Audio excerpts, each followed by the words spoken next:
water. We had to fill up the bulb of that with a red liquid. Chemistry lab may not be on the favorites list for everyone, but for Connor Crisco and Cooper Fail, it definitely ranks high. The two Asheboro High School seniors proved they knew their stuff last month when they won the chemistry lab competition in the regional division of the North Carolina Science Olympiad at UNCG. It's definitely, I think, a very interesting domain of science. I like how it combines very quantitative things for explaining what you see in everyday life. You can actually work with gas laws or things that explain that. It's much quicker. The competition is definitely challenging, even for those at the top of their game. Like, for instance, we had a 30-question test with only 15 minutes to do it between the two of us.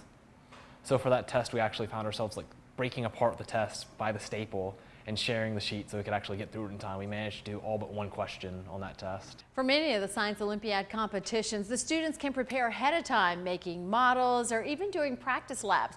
But when it comes to chemistry, that's not necessarily so. Yeah, that'll work. You're allowed to bring in a notebook. So we had a 5-page notebook for each page front and back with notes that we were allowed to use. So that was very helpful, at least on gas laws, because lots of gas laws is just a bunch of equations. Aside from the test, there are hands-on labs, much like the students will find in college and beyond. I think this competition and Science Olympiad in general will prepare you for pretty much any kind of science or even analytical thinking that you need to do in college or in the industry. Advisors say the experience is invaluable.